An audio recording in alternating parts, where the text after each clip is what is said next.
I had put everything in, I'm not safe unless I have this, and if I don't get Shark Tank, like, that's it, I'm done. Well, I didn't get it.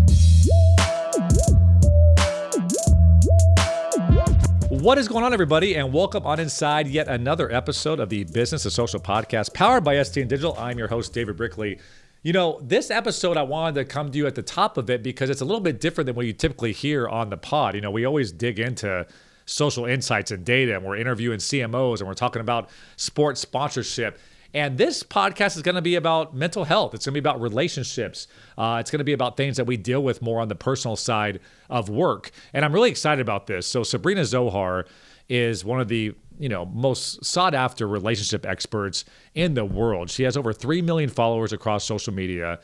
She has a 0.1% top globally downloaded podcast. She got 7 million downloads in her first year of the Sabrina Zohar show. So first of all, go download, subscribe to that podcast.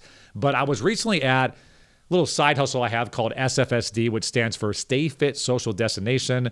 Our core belief is staying fit physically, mentally, emotionally, spiritually, all those things. So we had a recent pop-up event, and I invited Sabrina to really lead the event. We got our coffee, we sat down, we had a live audience, and we just had a great conversation about relationships, about mental health, about inner child healing, all those things that I geek out over. And typically we don't really chat about that much on the podcast, but I just knew every human can get something out of this. And I always believe if one of you are listening and this hits you at the right time, someone out there's got to hear this. It's going to be the perfect time for you to hear this. So I love Sabrina. She's a friend. She's a therapist. She's a coach for me.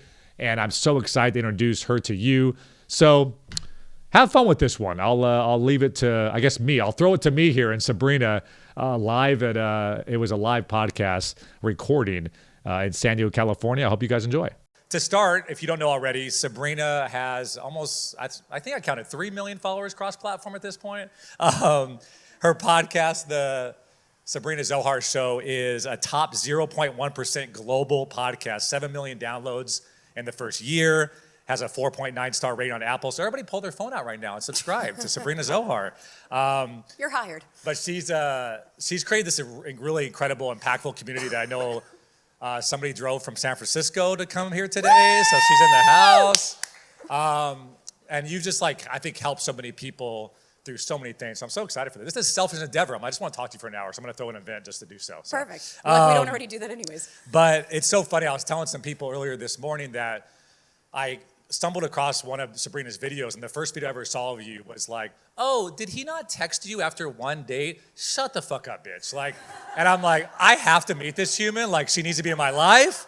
I love this New York fucking direct energy. Wow. So yeah, welcome to therapy session with David Brickley here. No, but a compliment I wanted to give you before I pass the mic to you is you are unapologetically you, and I think that's such an amazing quality that we all strive to be, and inspires me as well. So never stop being you, because I think that's why we all love you. So talk me through the single most impactful thing that you think led you to get into the work that you're doing now, and also just to create this amazing community that you built. Oh, all right. So hi guys. I'm gonna preface. I woke up really sick, so if you hear the stuff, don't worry. That's not my normal. I think for me, so my past life was I was in fashion. I went to fashion school. I have a clothing line called wearsoftware.com. And I was really thinking that was gonna be it. So I was supposed to do Shark Tank. I was on set. The stars were aligning that was gonna be my future. And I think for me, I had started therapy and and started understanding my childhood. But I had put everything in, I'm not safe unless I have this, and if I don't get Shark Tank, that's it, I'm done. Well, I didn't get it. I was sent home after 12 hours on set, and they pulled some bullshit. And look at Mark Cuban. He was my inspiration. He was the one I wanted. I was this close. Yeah. And so when I got back, I hit rock bottom. I really didn't know what I was gonna do with myself. I contemplated doing some pretty dark shit to myself, and was maybe that's it. And a friend of mine was like, dude, you're really good at giving advice. Start a TikTok. And I remember I had, 90 followers in the first couple of days. And I was like, oh my God, if I stay on this track, I'll get 800 in a month. And then it's then I got 30,000. And then it went 60,000. And then it went 100,000. And it just kept growing. And so for me, it was like when my dog passed away, I realized I had nothing else that was fueling me.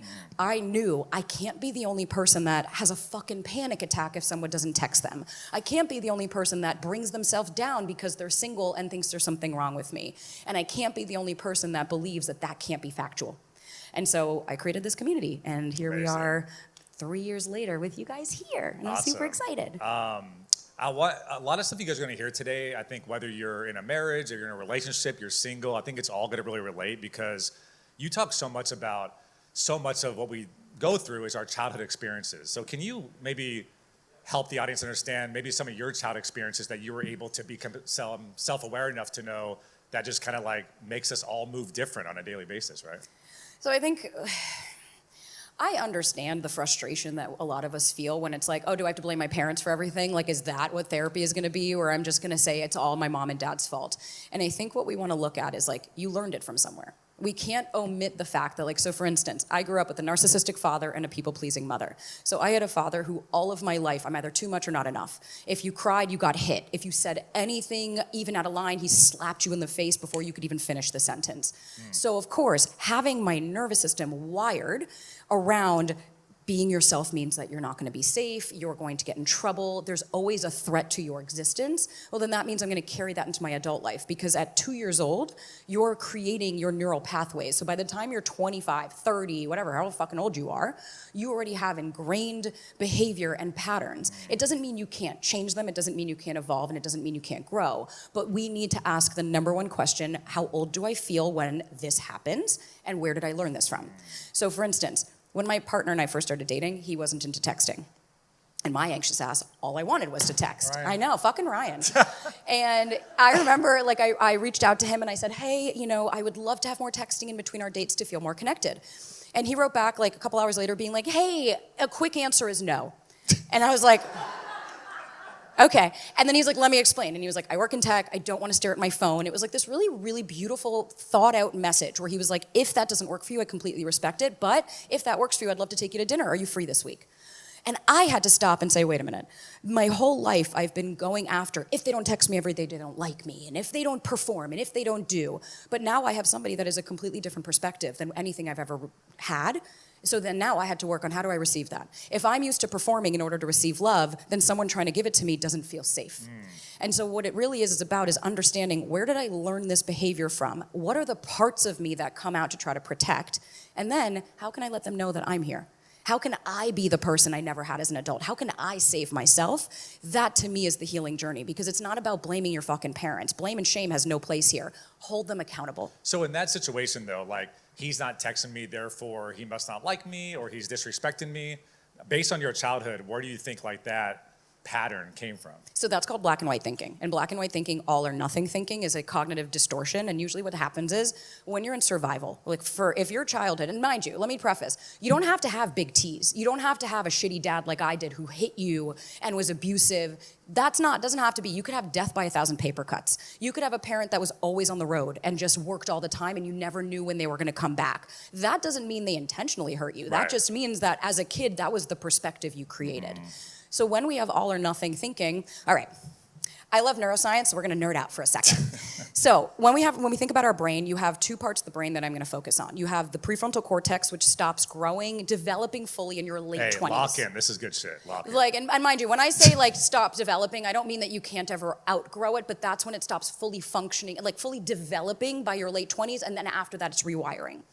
So the prefrontal cortex is responsible for decision making and common sense. Notice how, like, at 16, you could tell a 16-year-old not to drink and drive, and they'll be like, meh, and they'll do it anyways. You can cognitively know it might not be a good idea, but you don't have the ability to use your prefrontal cortex to think about future you, what are the consequences, what would happen if I do it. Then you have another part of your brain called the amygdala, which is like lizard brain, and that's all the way back here, and it's a big. So what we know about neuroscience is that when a trigger happens, when someone doesn't text you, something happens, you go to your amygdala, which is your fear center, within 10 to 20 milliseconds before you can even process it. For your prefrontal cortex to turn on, you need 235 milliseconds. So it's almost 10 times as long for you to be able to go, wait a minute, am I seeing this correctly? What's coming up? And so when we think about the brain, your brain is trying to keep you safe, not trying to help you grow. So if your brain is going, oh my God, there's a threat, they didn't text me. When you ruminate, you have half of your loop closed. So it's, what's wrong with me? They don't want me. They don't like me. Your brain is constantly. You're filling in the gaps. Your brain is like, I need to keep them safe. Okay, they don't like me. Close the loop. Versus if we can actually stop and be like, process. Maybe they're at work. Maybe they're doing something. That doesn't mean that there's anything wrong with me. That just means that I will talk to them later about this. You've closed the loop, you've processed it, and you've thought of other perspectives. That's why most people don't fucking do it, is because it takes energy and it takes your brain to turn on and actively work through that. And most people don't want to. As a kid, I had to go from black to white because I couldn't hold any space in between because I didn't know what my dad was gonna do. Yeah. So tell me, when you work with your clients and you've taught this 10,000 people at this point or more at your different conferences, events, podcasts, what are some of the common triggers, childhood traumas that you hear from your clients that I'm sure people in the audience can relate to? Oh, I mean, it can run the gamut, right? Like when we talk, you have the attachment styles. If we're going to go in there, if anybody knows what we're talking about, please don't fucking look on TikTok and try to learn about this. Like actually listen to a specialist. But when we're looking at attachment styles, you could have somebody it could be something as simple as a parent, like I said, who worked a lot. That's my friend. She's wildly avoidant because growing up, she only got accolades when her mom said she did a good job. So her number one focus was, I need to just perform. That's how I'll be seen. Great. That doesn't mean her parents were bad, but that's created her attachment style. Yeah. For me, my dad was in and out. You never knew when he was going to be here, when he wasn't. That creates anxiety because you're not sure.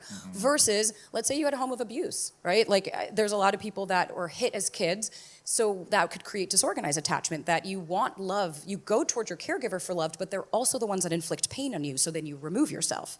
And that's where we vacillate between hot and cold because it doesn't feel safe.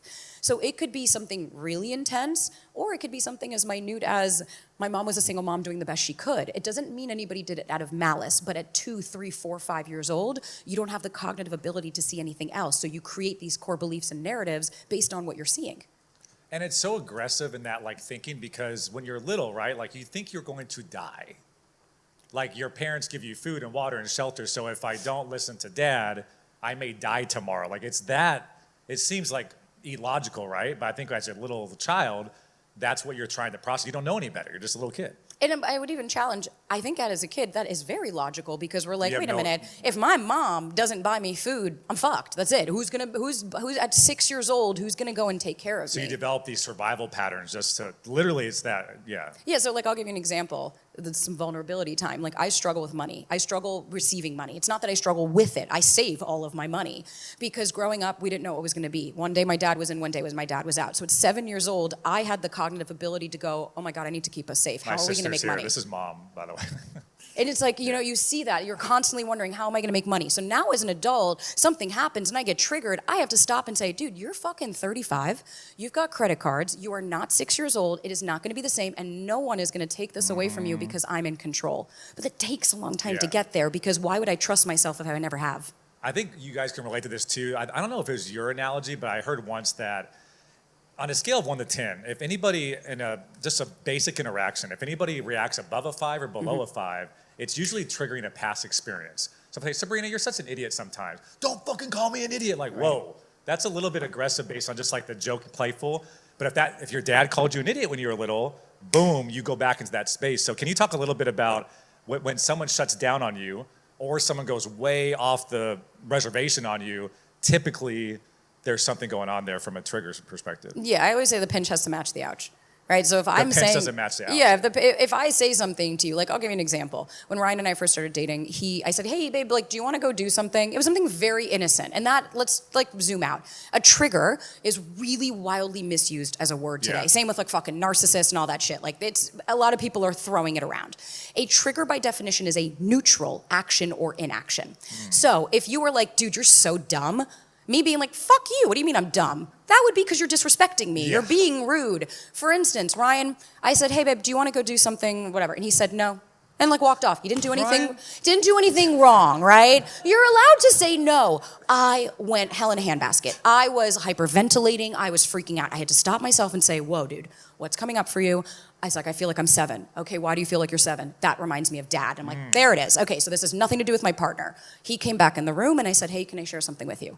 Always ask for consent. If you're going to share something with someone, don't fucking trauma dump on them. They might not have the capacity to welcome your bullshit when they're dealing with their own bullshit. Yeah. So I said, hey, can I share something with you? You didn't do anything wrong. I felt triggered. You said no, and that reminded me of my dad. He's incredibly dismissive. Moving forward, would you be able to at least tell me why you said no? And he said, oh my God, babe, of course, that makes sense. We've never had that as an issue because I didn't blame him for my trigger. I didn't project my trigger. I let him know what I needed, and he said, got it, I could do that. But so many, I would say 90% of people are so scared of that uncomfortable conversation that you go 10 years that every time he does that, it fucking pisses you off, but you never had the conversation like, just so you know. And then he's like, cool, got you. So that's self-abandonment. When I am more concerned of him choosing me than me choosing me, I'm going to lose myself. If I don't stand for something, I fall for everything. So for me, I am terrified of losing myself again. I've been in relationships where I fucking gained 30 pounds. I lost my friends. I became a shell of a human. I didn't have interests. I didn't have hobbies. My life revolved around they choose me. Now, because I've done so much work on myself and I understand that I'd rather be alone than in bad company, and if you're in my life, because I'm fucking choosing you. And I'm making space for you in my life. It's not that you're making, we have to mutually make that decision. Yeah. But I would rather me and Ryan not work out because I was honest with him than me hold my tongue and relive my entire fucking childhood just to deal with something called repetition compulsion. Yeah. So repetition compulsion is when you keep dating the parts of you that haven't been healed. So if your dad's a narcissist, congratulations. That's why you keep dating narcissists, because you hope if you fix that one, all the rest is gonna go away. And all that does is just reaffirm there's something wrong with you. That's all it does. There's a comedian, Daniel Sloss, that said something once that said, people don't take time to love themselves, so they employ somebody else to do it for them. I love that. And I know you're big on choosing yourself. You just mentioned it. Love thyself, all those things. So just give us more on that. Like, yeah.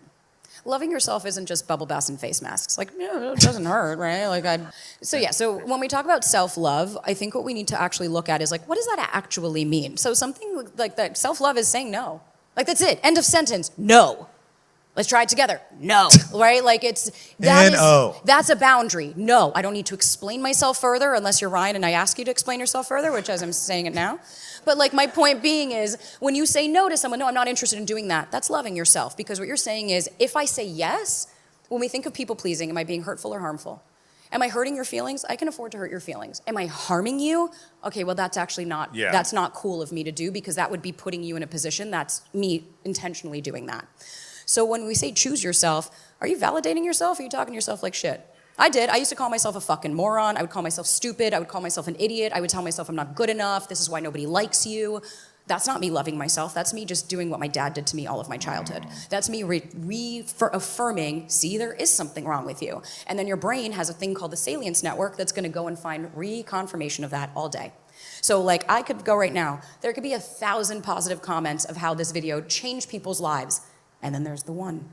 And the one is what I'm going to focus on, because that reaffirms to me, see, I knew it. You figured it out. Yeah. But that's coming from inside of me. And so if I love myself, then that means I need to show up as myself. That means I need to take up space. And it's okay if you don't like that. Part of being secure is everyone's welcome, but it's not my fucking job to keep you. I think the word, you need to set boundaries is like, it's overused. There's a lot of TikTok stuff that we see, but boundary setting is important for all of us humans. So talk about how one does set boundaries, or examples of what you see. Okay, so boundaries are not you telling somebody else what they could do. Boundaries are Boundaries are not, you can't talk to women on social media. That's not a fucking boundary, that's control. You do not get Sounds like a rule, yeah. Right? You don't get to tell other people how they have to move in the world. You don't tell somebody, you can't follow her, you can't do this, you have to call me. That's not a boundary. Boundaries are, what do I need for me to show up sustainably? So for instance, when we came, I said, hey, I'm super stoked, but I gotta leave right after. I feel really terrible, so I'm gonna go home. That's a boundary. This is what I need. Hey, I don't go out after 9. I gotta be up early. Yeah. That's a boundary. Here's the thing with boundaries. 1, they're difficult to set when your nervous system is scared about what's gonna happen. But 2, what part of boundaries is also grief? Because you have to remember, if you've had people in your life who have benefited from the fact that you don't have any boundaries, those are going to be the people that are upset when you start to set them. And so it's also being okay knowing that you're going to lose people, and that's okay. You have to grieve the versions and the parts of you that maybe didn't set them, that were scared, and start to understand what their fears were so you could debunk all of that and be there for you. There's a lot of people that don't like me for setting boundaries. They can kick rocks without shoes. I don't give a shit because I'm taking care of me.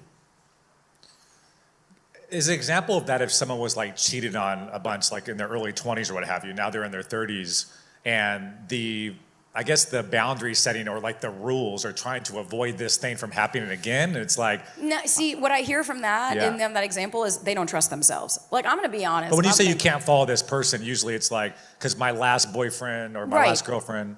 go to fucking therapy. I'm going to be honest right now. Like, if anybody in here does that, I don't trust other people because I was hurt. Fucking work on your shit.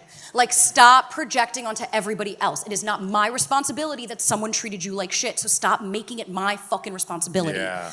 And that's the thing. I've been hurt. I was used all of my 20s as a fuck doll. I thought if I slept with people, I slept my way through Manhattan. Trust me, I left no stone unturned. All right, everybody. Appreciate it. Yeah, I had fun. That's a mic drop. I don't know how you follow that.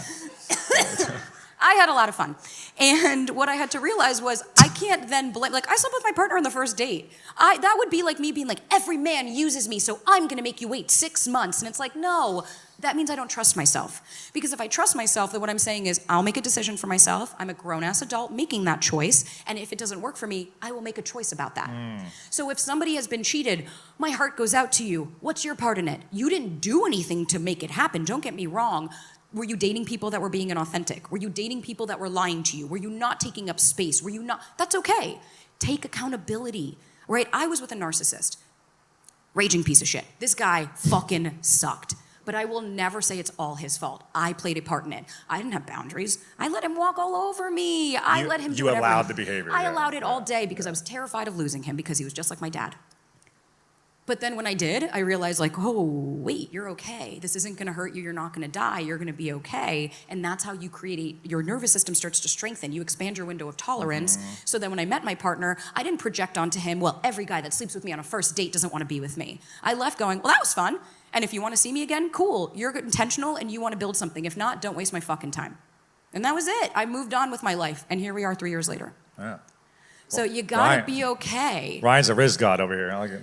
Ryan's got it going on, but it's also because like we're two growth-minded people that genuinely want to make it work. He's avoidant, I'm anxious, but that doesn't mean we can't have a really beautiful relationship. And if we can't, and we decide that it's not going to go further, we're both two adults making that choice.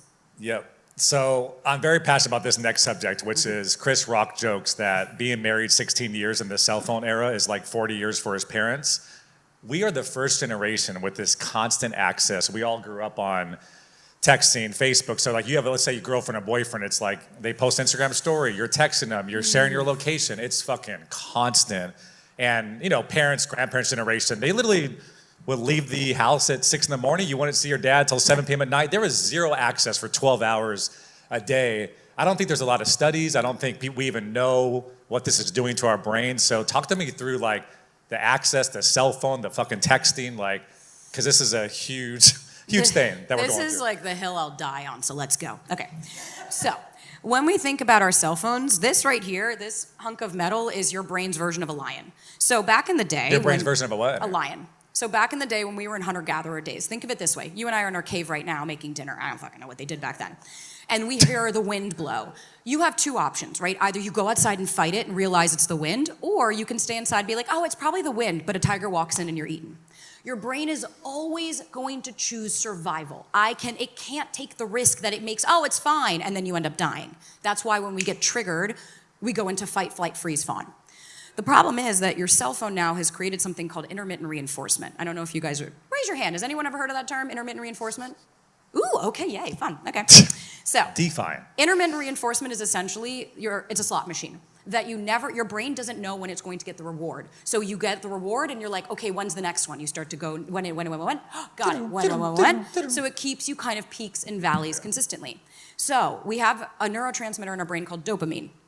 Dopamine is released in anticipation of. You do not get dopamine when you achieve your goal. This is the slot machine, right? Like, that's why when you're slotting the machine, every time you get the money, you're like, it's anticlimactic. You're like, no, I want to know if I'm going to.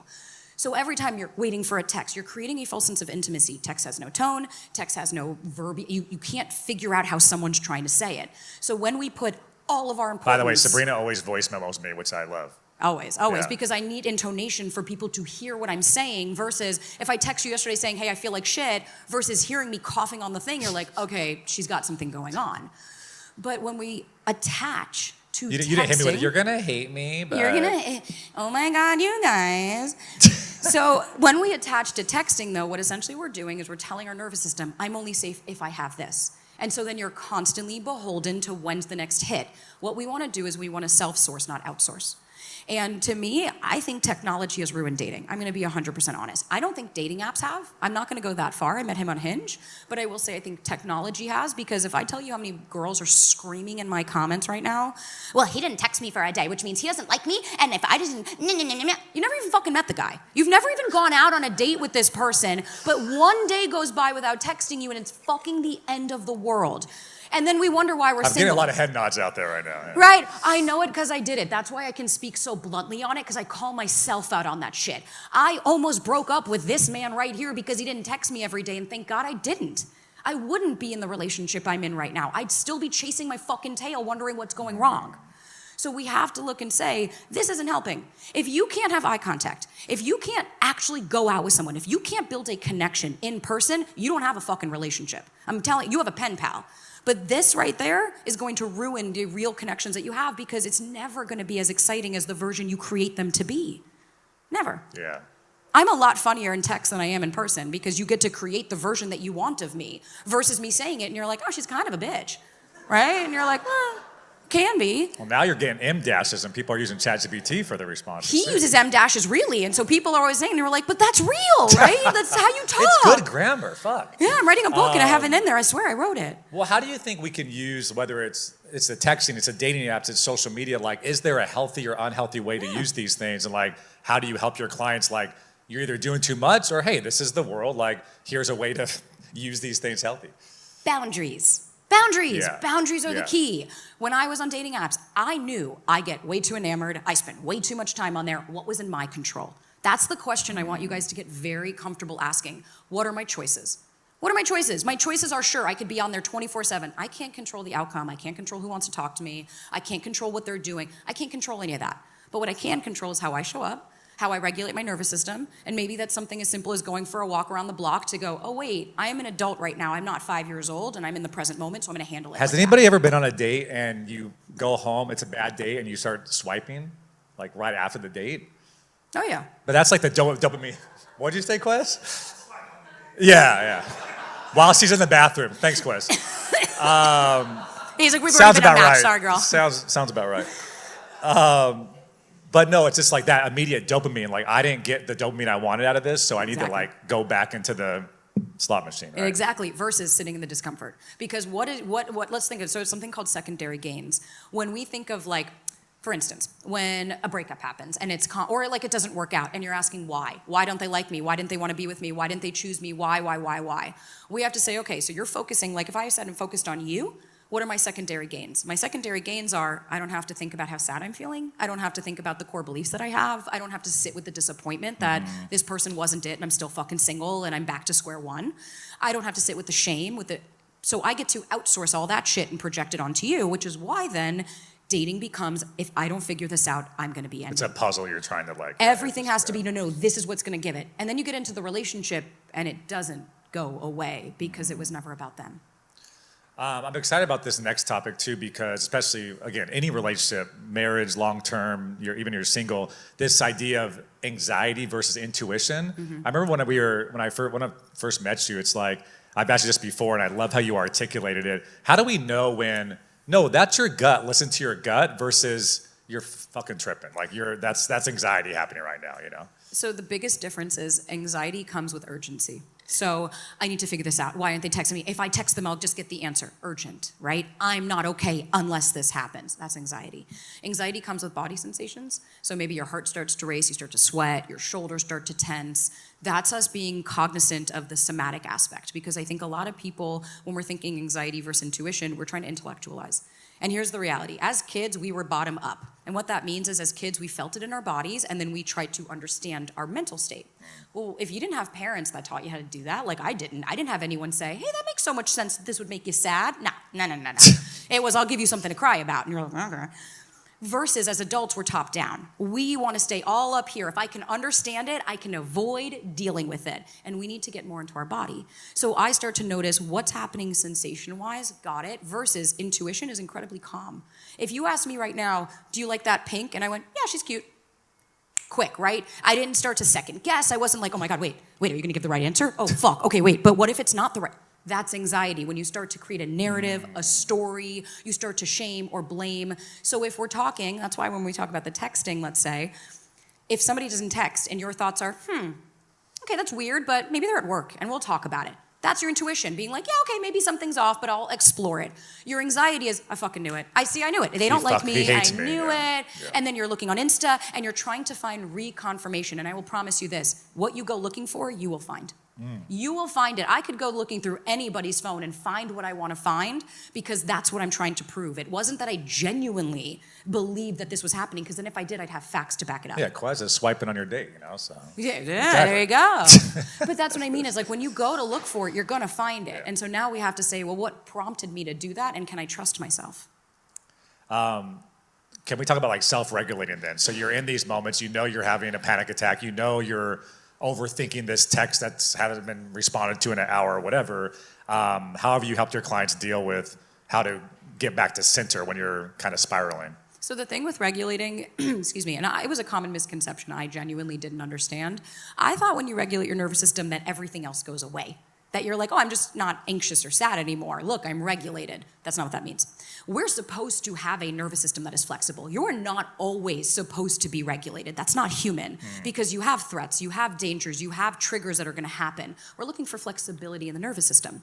And so we have something I had mentioned earlier called your window of tolerance. And essentially what that means is if you have a really small window of tolerance, that means everything goes you into hyper arousal, constant anxiety, always living on edge, panic, panic, panic, or hypo-arousal, shutting down, constantly somebody doesn't answer your text and that's it, you're crying for 3 days, right? What we're trying to do is expand that window of tolerance. So when we regulate our nervous system, you're taking the trigger and you're putting the stimulus and you're giving space between stimulus and reaction and response. You're allowing yourself to come back to the present moment.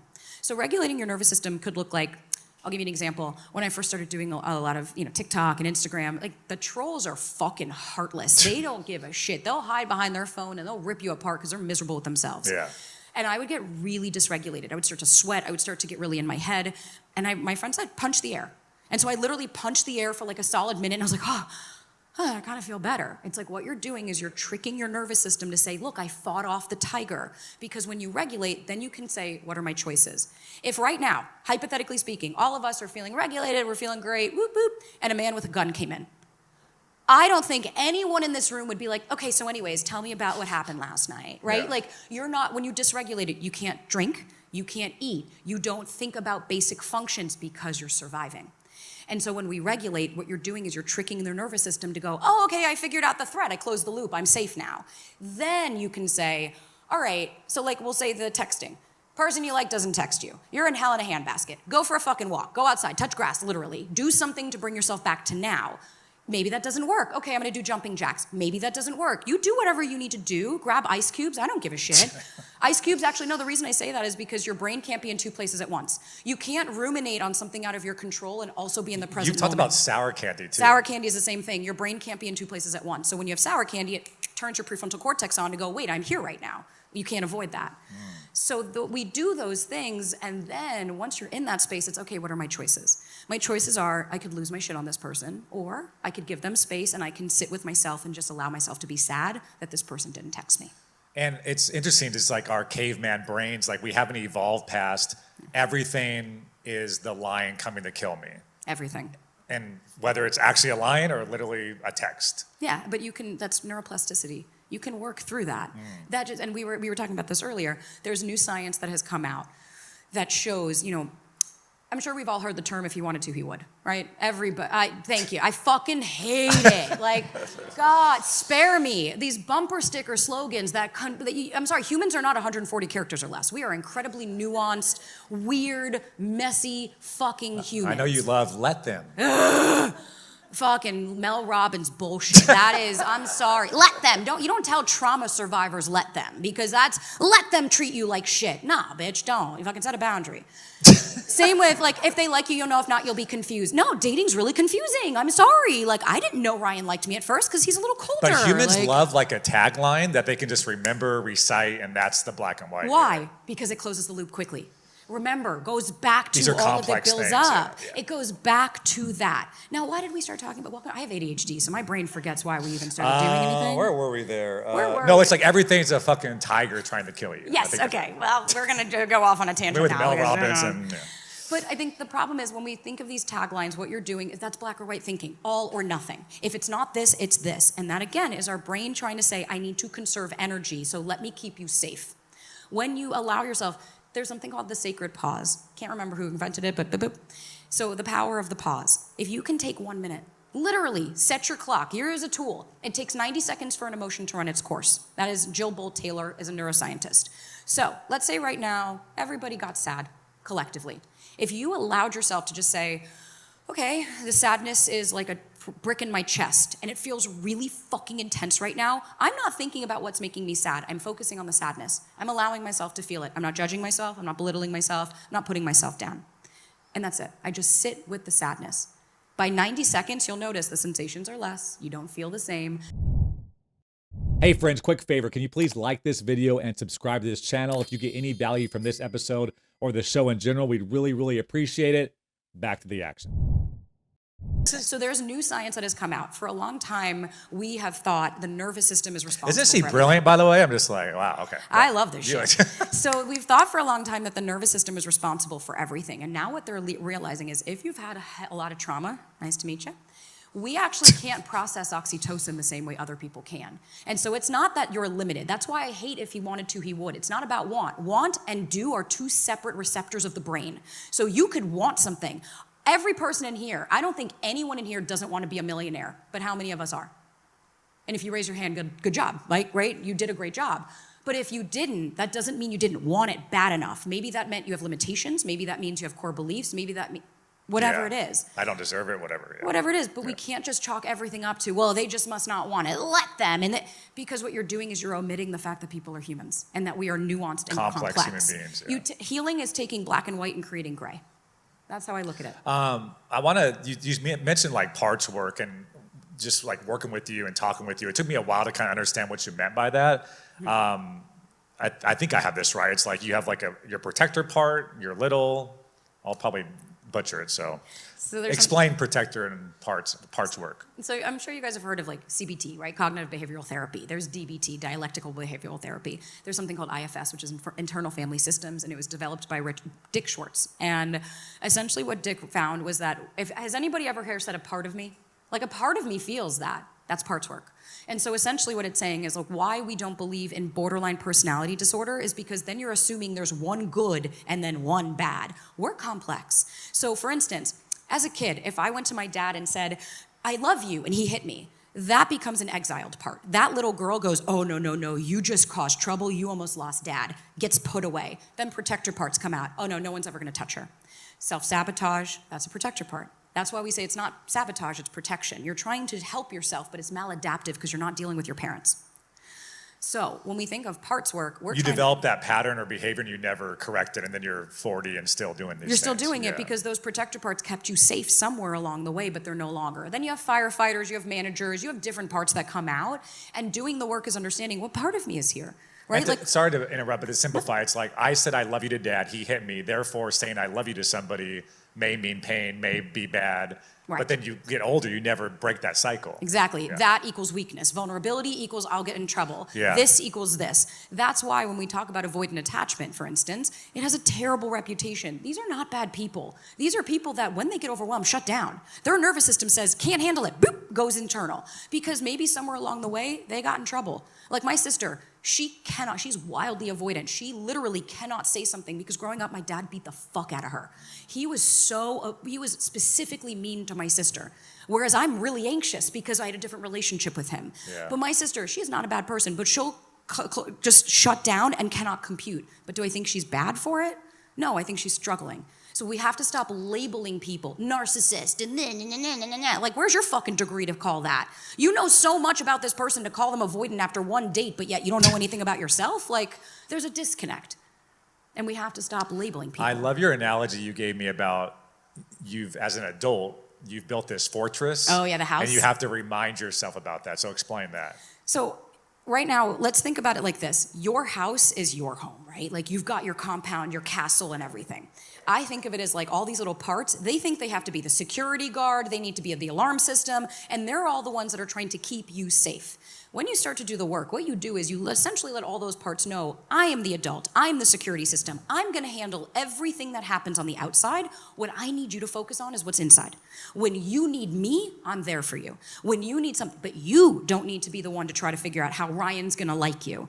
Because that little girl couldn't figure out how to get my dad to do it, she's not gonna figure out how to get you to do it, or him, or anybody. And so we wanna create a level of safety internally, so that even if every person in this room left me, I'm still with myself, and that's fucking okay. Because this is the longest relationship every one of us is gonna have. We're gonna lose every other person in our life at some point along the way, besides ourselves. And if you've already lost yourself, then it's time to come back home. And I think what I mean by that, again, I said I love you to my dad, he hit me, so you build this pattern. As an adult, how do you have that conversation that's a feeling that comes up, you become self-aware enough that you're doing this. How do you talk about, like, I'm the adult, we got this? Like, because that little voice is still going to be like, are we sure? Oh shit, like, this is bad. So it's reparenting. So I'll give you an example. Yesterday, I almost deleted my Instagrams yesterday. Like, I go through this, like, every time I get my period, I'm like, that's it, I'm done, fuck this, I'm out. And it's like, nah, girl, give yourself a week, you'll regret that.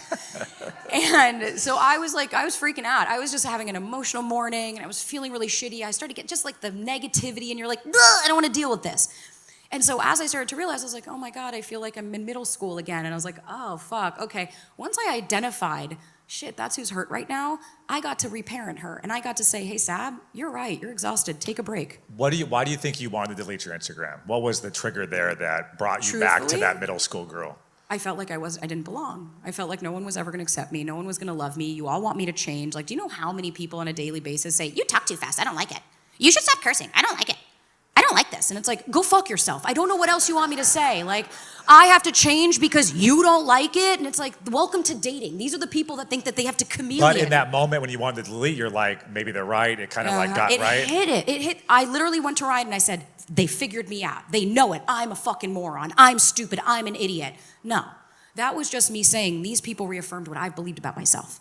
And so then I had to stop and say, whoa, dude, stop talking to your little like that. You are not dad. You don't need to call yourself dumb and stupid. You don't need to do that. Instead, I love you, I'm here for you, and I see you. That's interesting because we go through different phases where like a week after you're like, okay, I was tripping. But like we all go through those moments where...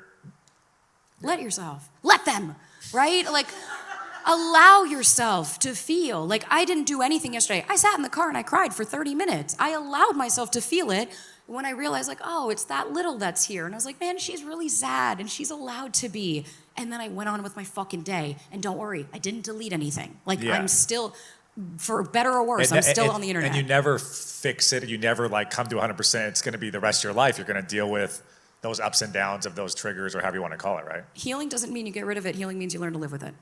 That's it. Healing means you learn to live with the fact, like, if you hate your, like, how many times even we've talked, if somebody says, I hate that part of me, good luck even fucking learning how to live with it.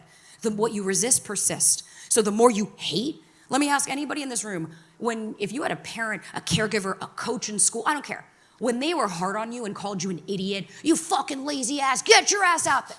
Maybe it motivated you in the moment because of shame, but did you feel good about yourself? Versus, hey, you're human, you're allowed to feel this, but we're gonna fucking do this together, you're not alone. Yeah. That will motivate you to be like, yes! Because here's the fun fact. We talked about dopamine earlier.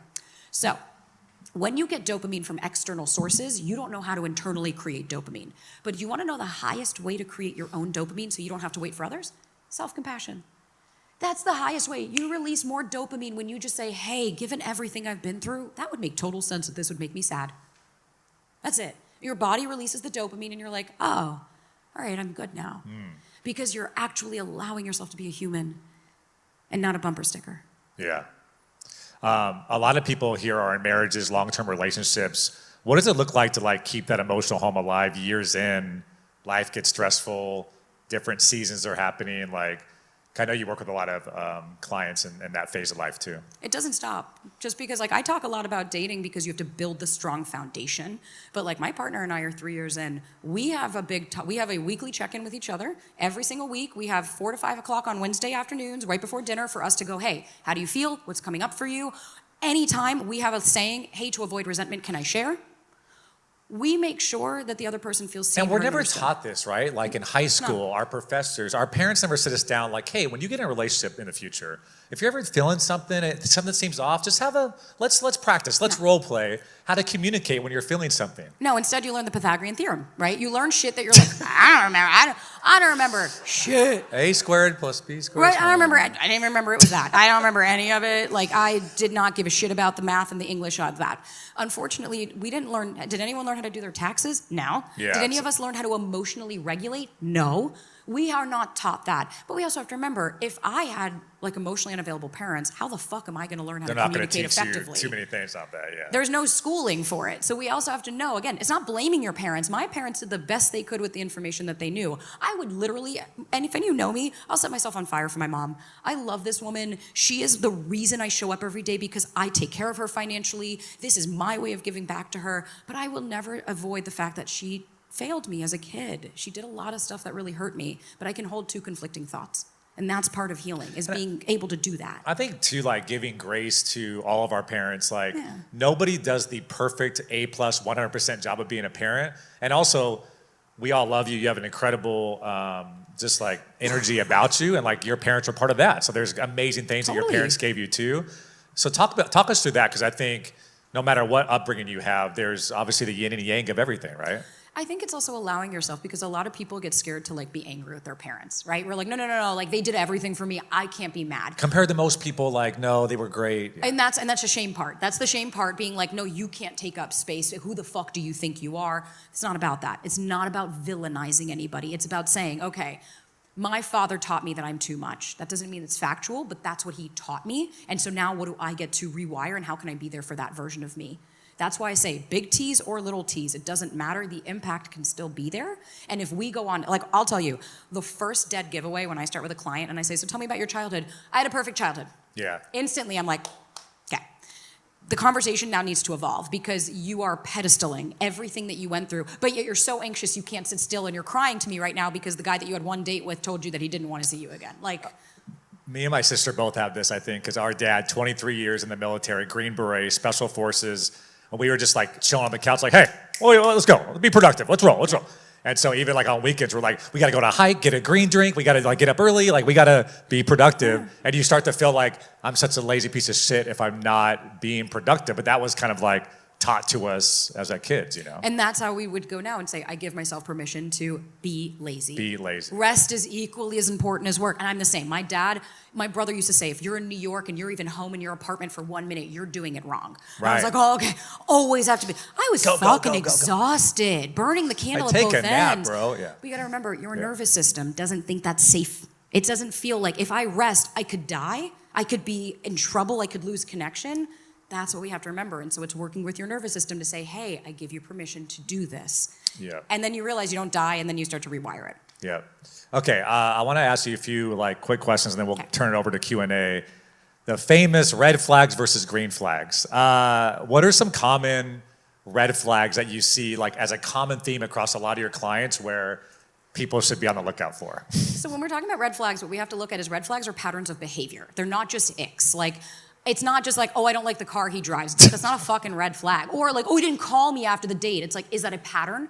What we want to see is, do they hold space for you when you communicate, or do they dismiss you, discredit you, gaslight you, put you down? Do they create a safe space for you to actually talk to them? Are they calling all their exes crazy? Because trust me, there's a common denominator as to why they're all crazy. Talk about your favorite first date question. Oh my God. My favorite first date question is, how'd your last relationship end and what did it teach you about yourself? I could give a shit about the person. I don't care. I'll find them. Don't worry. I'll go on Instagram. But there's a right and wrong answer to that. But there is, because if somebody tells me, like my ex, oh, my girlfriends or my exes were crazy and da-da-da, and I remember being like, oh, I could be the one that's not. No, I was added to the list. Don't worry. I'm number like 75 of crazy on there. Because that is, because you have to remember, when somebody, like, we have to look at how do they talk about it? What accountability are they taking? Ryan's favorite question is, what did you change your mind about recently, and what prompted that? Are you growth-minded? Do you notice how it's not like a fucking pew, pew, pew, pew interview? No one's like spitfiring. But what you're doing is you're saying, these things matter to me. Are politics and religion important to you? Please have that conversation on the first date. Don't waste your fucking time. Because if I were to say, I'm okay with abortion, right? I'm okay with abortion and gay marriage. And then you tell me that goes against every grain I believe in. Well, then why would I go out with you again? Wait, why are we wasting our time? You are not dating or in a relationship to be chosen. You are doing that to choose as well. So we have to remember that. A couple bumper stickers. We talked about if he could, he would, right? Let them. If they like you, you would know. If not, you'll be confused. They're just all, it's a way to just self-identify. I mean, look, let's be honest. Look at the world right now. Just objectively. I'm not even saying pick a side. Do you notice how it's either like you're good or bad? You're on the right side of history or you're on the wrong side of history. It's very myopic. And we're not looking at it cohesively to say, well, maybe both people can exist together. Maybe both people can coexist and have right and wrong about them. It doesn't mean everything. You know, I fucking saw on TikTok, there's this new trend, Group 7. Does anyone have any idea? Yes. Okay.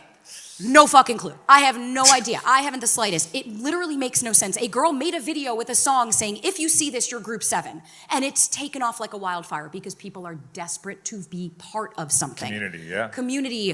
Think Welcome about back to in the SFSD, day. everybody. Yeah. Welcome to this community. But think of back in the day, if you were in hunter-gatherer days, if you were shamed and exiled from your tribe, you would die. Yeah. So now everybody is trying to find something to connect with, which is why people like those bumper stickers. You don't like the high value man. Because the reason being is because when you talk about high value men and women, the shit that they're talking about is bullshit. Does he make money? Does he provide for you? So is that the only way? So he's only valuable because, here's a fun fact, 87% or 83% of millionaires are married. Okay. So you want to go high value, he's got to have all of these things. He has to be a man of value. Where are you determining that? Are his values, his morals, his ethos, his ethics? How he treats people? How does he talk to the waiter? How does he treat you when you say no? How does this person act when you set a boundary? That's value to me. Not that they took me for a dinner versus a coffee date. And it's like, we're just looking at shit. Oh, I love coffee dates. I am going to say that all day. Yeah. And I'll get ripped apart on the internet, that's fine. But to me, I can value my time differently, and I find myself I don't love walks. It's like I'm not a dog. You know? Oh, I do. I love them. We went on a hike. You like the walk? I like a walk. Because I used to have a dog, so I would take my dog for walks with people.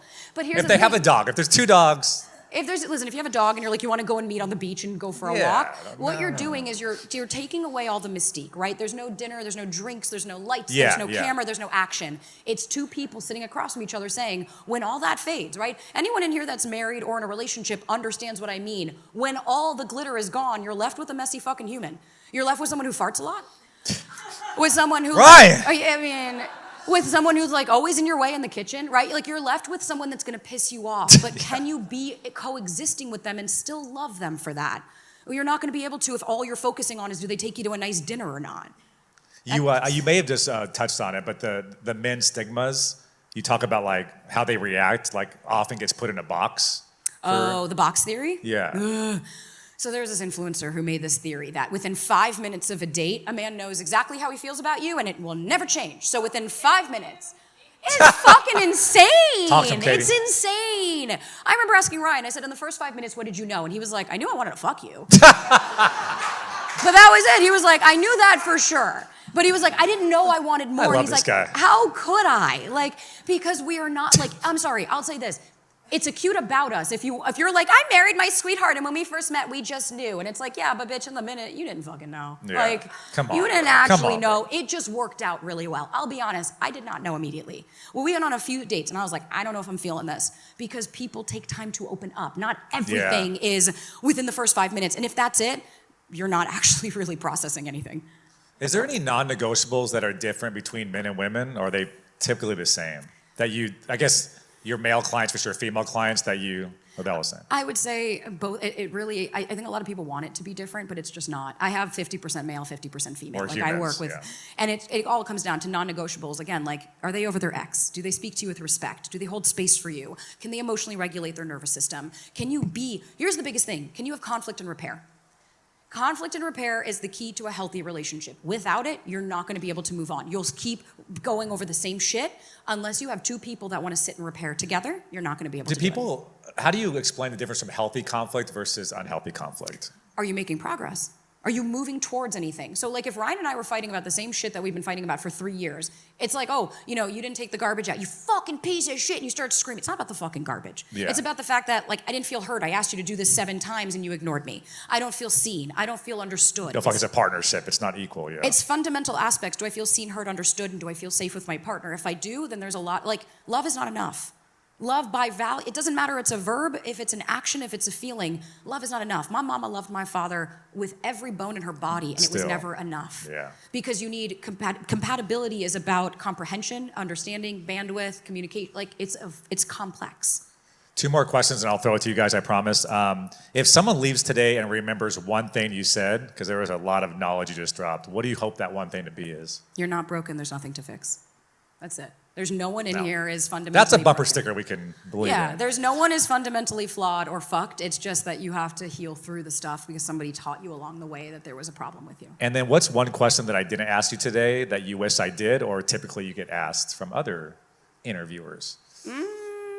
Truthfully told, the only thing, no, you had touched on it. Nothing specific because I think I like conversations that evolve. I'm so tired of being on so tell us your 3 red flags. So tell us, what are 3 first date questions? And it's like, man, if we're just gonna focus on the first fucking moment and we're not gonna go beyond that, then we're missing out on a lot of stuff. Because people think once they can check those 4 boxes, then everything will be great, I'll feel healed, and I'll never have to worry about conflict again or whatever. Yeah, that's why my content evolved into relationships, because people come to me and they're like, so now I'm in a relationship, I still feel anxious. It's like, because it never had to do with them. If you have a pattern, it has nothing to do with the people that you're dating. It has to do internally, and that's what we want to look at. Okay, we want to go to Q&A. Do they need my mic, or do we have a third? Very beautiful. Let's go to you first. You ready? You drove all the way from San Francisco. She's like, I don't remember asking, but okay. I'm telling you, ask a question. Okay. Oh, so it is related to first dates. So I'm 38 for context. Perfect. For a first date, do you recommend at my age being totally open about everything, like what you want? You want kids, you want marriage? Or is it better, because I've heard from a lot of dating experts or advice people, that it's better to be lighthearted and just playful for the first date? Like it can come off too strong if you're saying, I want kids, I want marriage, and I'm 38.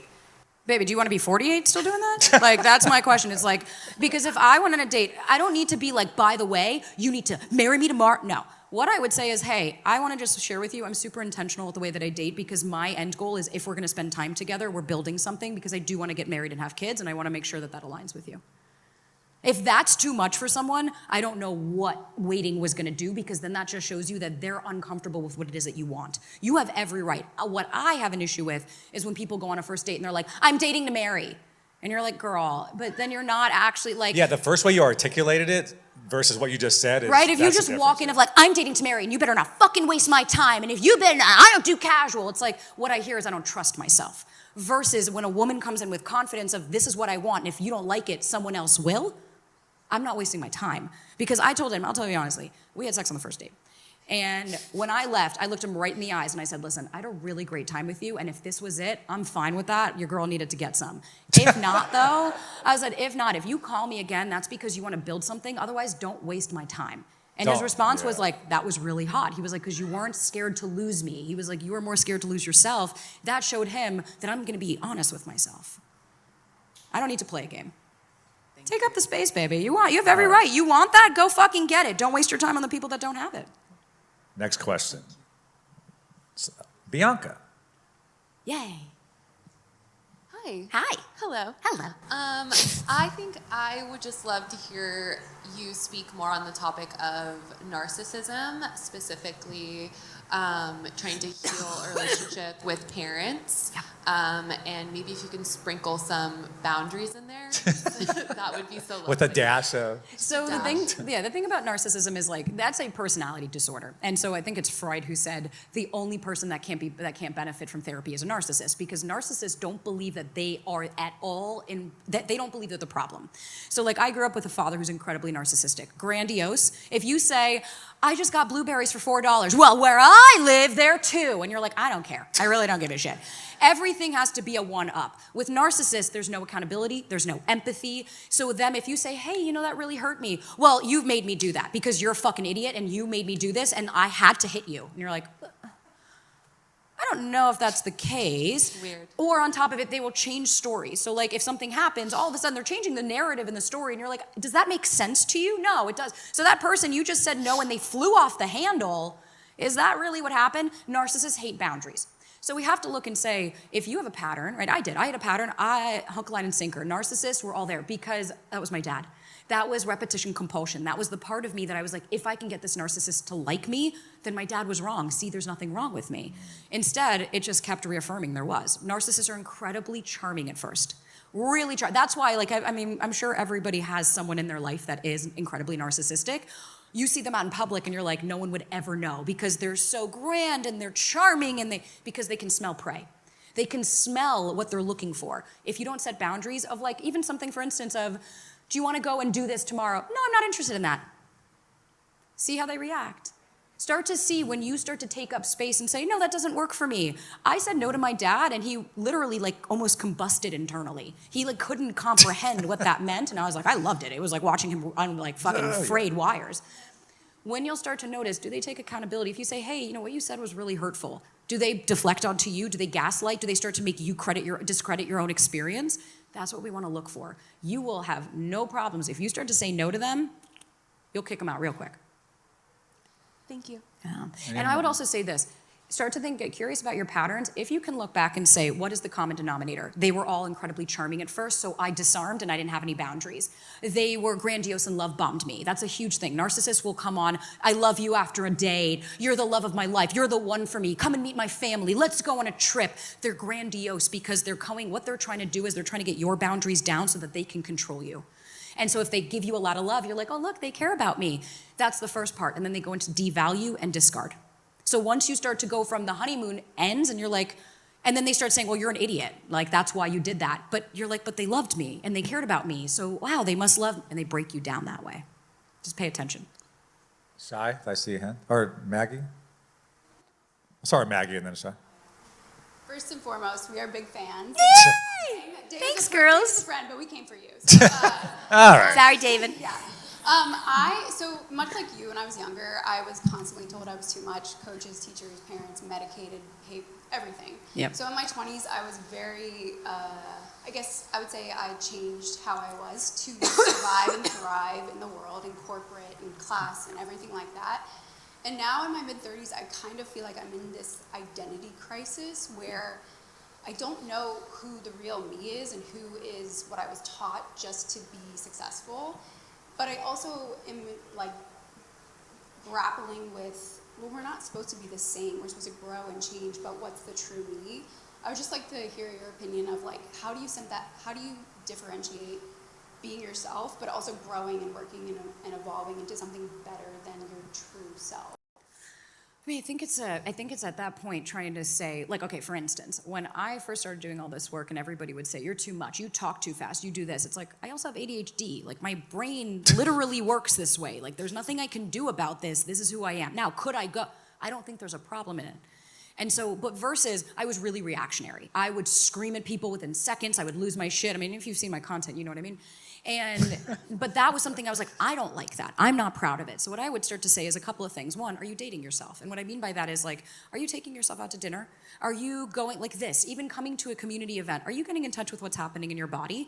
That way, as you start to do things, you're like, I don't love this. That doesn't feel good. And allowing yourself, because that's, I think, the biggest thing. You and I have talked about this, that if we don't allow ourselves, like I had a client yesterday who is terrified to let people down. And I said, but you got to give yourself permission that you're going to disappoint people. There's no way that you're not going to. And if you shame yourself for doing that, you're never going to be able to move on from it. And so maybe it's okay to say, I'm allowed to evolve and grow. I'm excited to figure out what I genuinely like, because the girl that was 25 isn't the woman that's 35, and that's the part of it.